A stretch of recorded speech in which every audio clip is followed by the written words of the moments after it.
حضرت عبداللہ ابن وہب رضی اللہ تعالی عنہ بیان کرتے ہیں، آپ فرماتے ہیں کہ میں نے حضرت امام مالک رحمت اللہ تعالی علیہ سے سنا، امام مالک سے میں نے سنا، انہوں نے بیان کیا،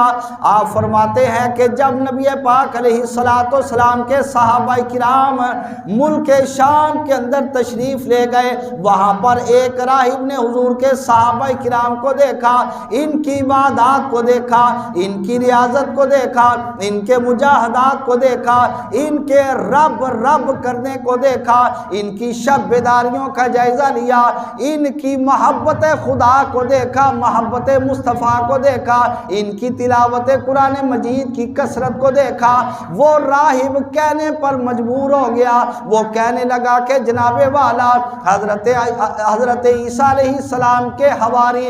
آپ کے اوپر ایمان لانے والے، آپ کے ساتھ محبت کرنے والے، ان کی عبادت کے بڑے چرچے سنے تھے، ان کی ریاضت کی بڑی شہرت سنی تھی کہ ان کو جب سولی پر چڑھا دینے کے لیے دھمکی دی گئی، ان کو جب کاٹ دینے کی دھمکی دے دی گئی، اور ان کو جب آروں کے ساتھ چیر دینے کا اعلان کر دیا گیا، انہوں نے آگے سے کہا، او دشمنان دین، او دشمنان خدا،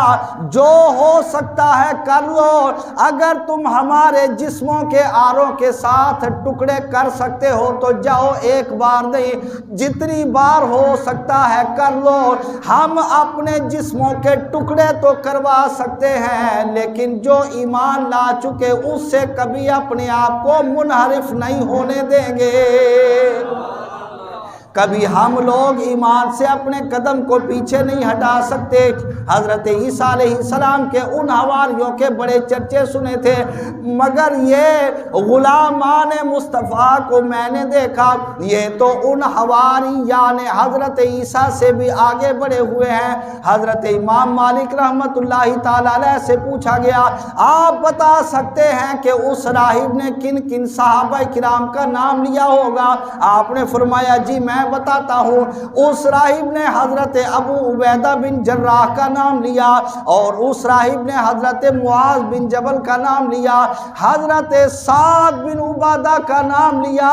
حضرت بلال حبشی مؤذن رسول کا نام لیا،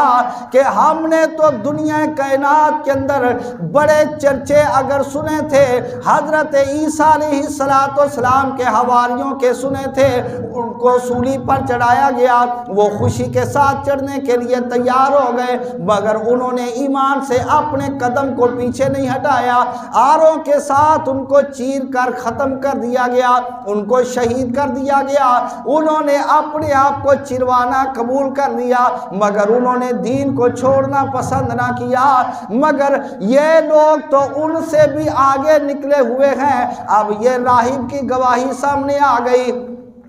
ایک طرف یہ رکھو کہ آروں کے ساتھ اپنے آپ کو چیرنے کے لیے پیش کر دینا، اور دوسری طرف گواہی کے یہ لفظ رکھو، یہ تو ان کو بھی پیچھے چھوڑ کر ان سے آگے نکل گئے۔ اس سے پتہ یہ چلتا ہے کہ آقا دو جہاں علیہ السلام کے صحابہ کرام کتنی عبادت کیا کرتے تھے، اور کتنے مجاہدے کیا کرتے تھے، اور کتنی ریاضت کیا کرتے تھے، اللہ کے قرآن کے ساتھ کتنی محبت کیا کرتے تھے، اس کا کوئی بھی مسلمان اندازہ نہیں کر سکتا، اس کا اندازہ نہیں لگایا جا سکتا، ہمارے بس کی بات نہیں ہے۔ اس سے معلوم یہ ہوا کہ صحابہ کرام کی عظمت و شان اس قدر بلند و بالا ہے کہ نہ کسی عام بندے کی سمجھ کے اندر آ سکتی ہے، نہ کسی خاص بندے کی سمجھ کے اندر آ سکتی ہے۔ زندہ باد،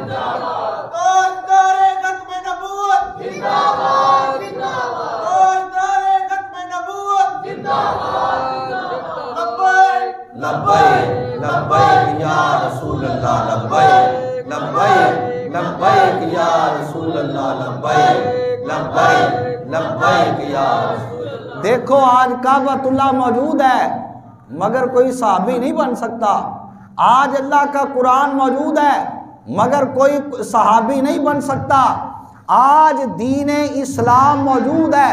کوئی صحابی نہیں بن سکتا. کیوں؟ صحابی ان عبادات سے نہیں بنتا، صحابی تو دیدار مصطفیٰ سے بنا کرتا ہے.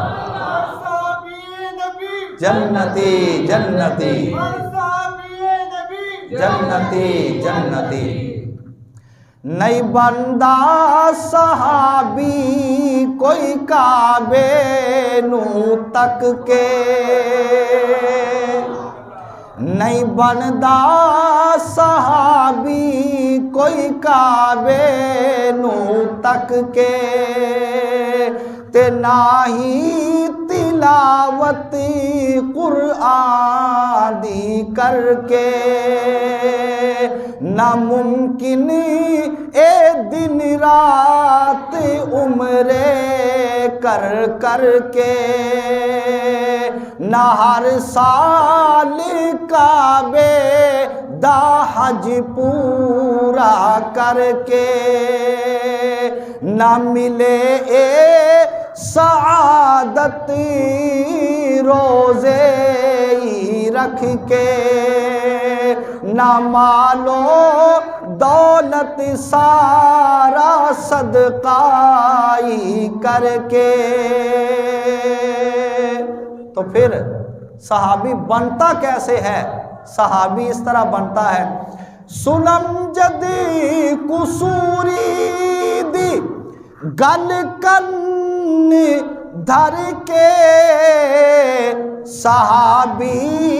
تے بندا روخ یار تک کے. اوے صحابی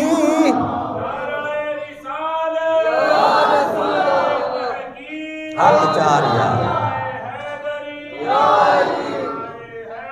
یار سنم جدی قصوری دی گل کن دھر کے، صحابی تے بندا روخ یار تک کے. کہہ لو صحابی تے بندا روخ یار تک کے، صحابی تے بنواز کڈو یار، صحابی تے بندا روخ یار تک کے، صحابی تے بندا روخ یار تک کے. تو آج حضور سرکار کی زیارت کوئی نہیں کر سکتا، باقی تو سارا کچھ موجود ہے، مگر وہ چہرہ آج کسی کو نظر نہیں آتا جس چہرے کو ایمان کی حالت میں دیکھنے والے کو صحابی کہہ دیا جاتا ہے.